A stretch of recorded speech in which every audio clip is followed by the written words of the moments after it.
Dispuesto a todo, Edmundo busca negociar con Maduro por un cambio en paz. Retos mortales. Maduro acusa a TikTok tras tragedia juvenil y reitera amenaza con regular redes sociales. Transición democrática. El G7 pide respeto al voto y libertad para presos políticos en Venezuela. Hola amigos de Impacto Venezuela, feliz martes, soy Yasmín Velasco y hoy 26 de noviembre de 2024 les presentamos las noticias más destacadas del día en nuestro noticiero estelar. Edmundo González Urrutia afirmó estar dispuesto a emprender un mecanismo de negociación con el gobierno de Nicolás Maduro para generar una transición en paz ante lo que aspira hacia una juramentación presencial en Venezuela el próximo 10 de enero. Escenario negado por el oficialismo que dice estar preparándose para una jornada que supone movilizaciones en todo el país. Joan Álvarez con los pormenores de esta nota. Edmundo González Urrutia descartó que su juramentación como presidente electo de Venezuela sea de manera telemática, una afirmación que supondría algún tipo de negociación con el gobierno de Nicolás Maduro, que según la oposición lo forzó al exilio, un escenario al que está abierto el ex candidato presidencial. Siempre hay espacio para encontrar una salida pacífica y negociada. Cualquier espacio que exista, eso hay que aprovechar. Desde la oposición venezolana confían en que González Urrutia pueda ingresar al país con base al mandato que le concedió la población el pasado 28 de julio. Sin embargo, por delante tiene unos poderes públicos controlados por el gobierno que pudieran impedirlo a pesar de su voluntad moral de ser detenido. Edmundo González entra a Venezuela, hay una transición, tiene que haber una conversión de la institucionalidad, que es lo que estamos esperando todo el mundo. Ya basta pues de ese TCJ diciendo cosas que no son, aplicando leyes ínfimas en contra de la democracia, de la Constitución. Se necesitan ya tener un poder estabilizado y eso es lo que queremos en este 2025. Mientras tanto, desde el oficialismo aseguran que no habrá espacio para Edmundo, María Corina o cualquier otro que pretenda un acto distinto al que esperan llevar a cabo en la Asamblea Nacional con la juramentación de Nicolás Maduro el próximo 10 de enero. No hay forma ni manera que los amargados de siempre vayan a perturbar la paz de los que quieren tranquilidad en este país. No hay forma. Eso tiene un rechazo, enorme. Entonces, preparémonos. La lucha contra la conspiración, contra los terroristas, contra los mercenarios, contra los que buscan imponer por la vía de la violencia un golpe violento y desatar en Venezuela una guerra civil. Los hemos derrotado. Importante destacar que González Urrutia afirmó no haber tenido contacto alguno con la Fuerza Armada Nacional Bolivariana, pero confía en la voluntad de cambio expresada por la mayoría de los venezolanos para respaldar su eventual regreso al país. Desde Caracas, Joan Álvarez, Somos Impacto Venezuela.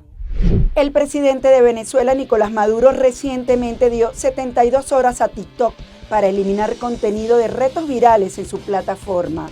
Advirtió que podría bloquear la aplicación en el país y llamó a los padres a educar sobre los riesgos de las redes sociales por promover antivalores. Estas acciones se enmarcan en una creciente presión del gobierno venezolano sobre plataformas digitales como X y WhatsApp, mientras se discuten leyes para regular su uso en el Parlamento oficialista. Esta información la amplía Génesis Pérez.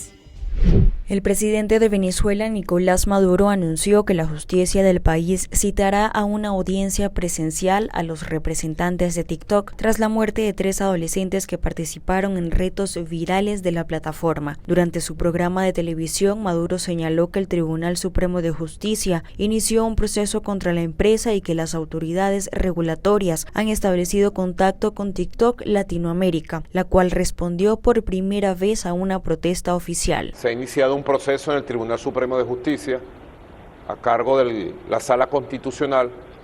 Ya han hecho varias audiencias. En respuesta, por primera vez TikTok Latinoamérica responde a una carta de alerta y protesta Maduro exigió que TikTok elimine los desafíos criminales y advirtió que podría bloquear el acceso a la aplicación en Venezuela. Asimismo, instó a los padres a educar a los jóvenes sobre los peligros de las redes sociales, señalándolas como propagadoras de antivalores. El mandatario recordó episodios recientes de tensiones con otras plataformas. En agosto ordenó el bloqueo de X, antes Twitter, tras acusar al dueño Elon Musk de promover desestabilización, aunque semanas después la red fue parcialmente desbloqueada. Además, llamó a boicotear WhatsApp, propiedad de Meta, por presuntamente incitar al odio. Ya van 3 niños fallecidos. Sí. TikTok es tu responsabilidad. La muerte de esos niños los perseguirá a ustedes hasta la tumba. TikTok. 3 bellezas de 12, 14 y 13 años. Y a su familia de estos niños y niñas, ustedes tendrán que responderles más temprano que tarde, porque es un crimen lo que ustedes han cometido. Maduro enfatizó su interés en regular las redes sociales a través de leyes discutidas en el Parlamento, argumentando la necesidad de proteger a la sociedad de los contenidos perjudiciales. Mientras tanto, TikTok enfrenta cuestionamientos globales en países como Canadá, Brasil y Estados Unidos, donde es acusada de espionaje y propaganda china, cargos que la empresa ByteDance niega. Desde el Salón Boyacá de Bogotá, parlamentarios de Colombia y Venezuela intentan fortalecer las relaciones binacionales luego de tantos cuestionamientos por parte de autoridades neogranadinas en torno a las elecciones presidenciales en el país, ante la negativa de presentar las actas de votación. Marineglo tiene los detalles de esta nota. El Salón Boyacá del Congreso de Colombia en Bogotá fue escenario de la sesión de la Comisión Accidental para el Seguimiento de las Relaciones Diplomáticas entre Colombia y Venezuela. Por la Asamblea Nacional asistieron 5 parlamentarios de oposición. En el hemiciclo dejaron claro el interés de avanzar en materia económica y financiera como naciones hermanas sobre cualquier indicio de discordia política. Se discutieron además temas como el transporte de carga en frontera. Porque pasamos de un intercambio tal vez, y el ministro lo dirá o la Cancillería con datos mucho más claros, de unos 7.000 millones de dólares a 220 millones de dólares. ¿Qué pasa con ese 90% de los recursos? Pues es simplemente que la gente en esos territorios no pudo comprar el mercado como se movía en algún momento de San Antonio a Cúcuta o de Cúcuta a San Antonio. La premisa de la Comisión Accidental Binacional es justamente no dejar morir el intercambio comercial. En 2024 pudiera superarse los 1.000 millones de dólares, pero que la proyección para el año 2025 es de duplicarla. Es decir, estaríamos hablando de que si seguimos avanzando, ¿no?, en este camino del diálogo directo, de buscar resolver los problemas más que crearlos, de apostar por la atención integral a la población de esta importante zona fronteriza y que pudiéramos avanzar en todos los ámbitos, pudiéramos entonces, sin lugar a dudas, duplicar y llegar a una cifra cercana a las 2.000 millones de dólares el próximo año. La comisión opositora del Parlamento que asistió al Congreso de Colombia no perdió la oportunidad para lanzarle a la misma oposición. Hemos escogido, inclusive los representantes en el poder electoral, con participación de otros sectores opositores, que lamentablemente, cuando los resultados les son satisfactorios, lo reconocen, pero cuando no, la desconocen. Que lamentablemente llaman a la violencia, pero no están presentes, que lamentablemente abandonan a las víctimas o en su caso a los que dejan solos por querer hacer ver de que liderizan un proceso y no lo liderizan porque no están en cuerpo presente. Cabe destacar que los parlamentarios venezolanos convocaron a los congresistas colombianos a una sesión extraordinaria el 14 de diciembre en la ciudad de Caracas. Marineglot, Somos Impacto Venezuela. Vamos a conocer qué es noticia en materia internacional, según lo que destacan portales en la web. Comenzamos con impactovenezuela.com, que titula lo siguiente: las actas del 28 de julio llegaron a Brasil. La oposición quiere que Celso Amorín las revise. El encargado de la presentación es el experto electoral del Comando con Venezuela, Gustavo Silva. Llegó a Brasilia para mostrar a los representantes de la Cancillería y del Congreso brasileño las pruebas de la victoria de Edmundo González el 28 de julio. Aquí están las actas para que Celso Amorín las revise, dijo Silva, quien también recalcó que mostrará esa minuta a autoridades del Ejecutivo brasileño, quienes han estado siguiendo muy de cerca la situación en Venezuela a casi 4 meses de las elecciones presidenciales. El comando ha llevado las actas a varios países como Chile y Argentina y esta vez le tocó al Brasil. El G7 exige la liberación de los presos políticos en Venezuela y aboga por una transición que garantice el respeto de la voluntad de los electores. Los ministros de Exteriores del G7, integrado por Alemania, Canadá, Estados Unidos, Francia, Italia, Japón y Reino Unido, exigieron este martes la liberación de todos los presos políticos injustamente detenidos en Venezuela y aseguraron que seguirán apoyando los esfuerzos de socios regionales para facilitar una transición democrática y pacífica que garantice el respeto de la voluntad de los electores. Tren de Aragua ha intentado reclutar niños migrantes de hasta 11 años en Nueva York, según la policía. La policía de Nueva York ha expresado alarma por la creciente actividad del grupo criminal venezolano Tren de Aragua, que estaría reclutando a niños de hasta 11 años y adolescentes en refugios para migrantes de la ciudad.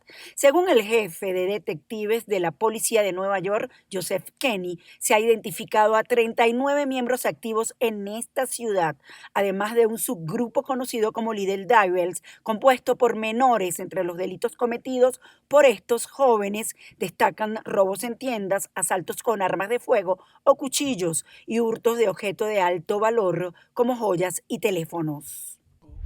La presidenta de México, Claudia Sheinbaum, advirtió este martes a Donald Trump que nuevos aranceles no detendrán la migración irregular ni el consumo de drogas en Estados Unidos, luego de que el mandatario electo amenazó con imponer tarifas de 25% a las importaciones mexicanas.